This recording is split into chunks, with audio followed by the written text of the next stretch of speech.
Sedangkan kita tahu parti ini sudah berada lama dalam kerajaan dan parti ini sepatutnya tahu sensitiviti masyarakat Malaysia ni.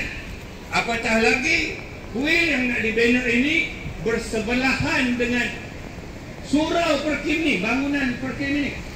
Dan surau ini telah kita gunakan sebagai surau untuk kita semayang dan surau Jumaat sudah sekian lama. Sepatutnya sebagai masyarakat, pemimpin yang tahu tentang perkara ini, mereka tidak melakukan perkara sebegini. Tetapi mereka terus bina juga.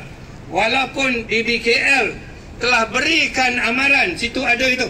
Ya, apabila kita membuat aduan kepada DBKL tentang pembinaan ini, DBKL telah datang supaya memberikan kepada mereka saman untuk menghentikan pembinaan ini. Tetapi malangnya, walaupun amaran saman itu telah dikeluarkan, secara diam-diam mereka meneruskan kerja-kerja sebagainya.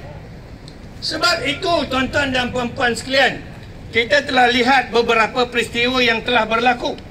Bukan, termasuk yang terbaru ini di pendirian Masjid Madani di dekat berhadapan dengan Tanah Jeka. Perkara ini baru saja berlaku. Dan kalau tuan-tuan tengok di sekeliling kita ini, pergi ke Sentul sepanjang Jalan Ipoh dan sebagainya, sudah begitu banyak rumah ibadat mereka. Tidak cukupkah lagi? Dan ia mahu dibina di hadapan betul-betul setentang dengan bangunan Perkim dan juga surau Jumaat Perkim. Tuan-tuan dan puan-puan sekalian kena ingat, Islam ini agama persekutuan. Islam adalah agama tauhid. Lawan kepada agama tauhid ini adalah, ya, tuan-tuan dan puan-puan sedia maklum apa oposit kepada agama tauhid ini. Tuan-tuan bayangkan setiap kali kami bersembahyang di surau Perkim ini, dan bila kami selesai salam, maka di sinilah gambaran dia.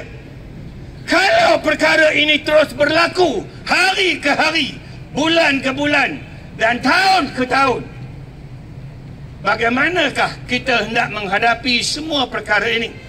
Sebab itu kita berdiri di sini melakukan bantahan secara aman dengan mendapat kebenaran pada pihak polis untuk memberitahu kepada pihak yang berkenaan dan juga pihak yang berkuasa dan juga Dewan Bandaraya Kuala Lumpur yang bertanggungjawab dalam perkara ini, supaya setiap struktur bangunan nak dibina ini perlu mendapat kebenaran dan sebagainya. Tuan-tuan dan puan-puan telah maklum tentang perkara ini, dan kita tidak mahu perkara ini berulang lagi dan sebagainya. Ya, itu saja yang saya nak sampaikan. Dan mungkin mana dia Farhan tadi nak baca benda ni? Nak baca?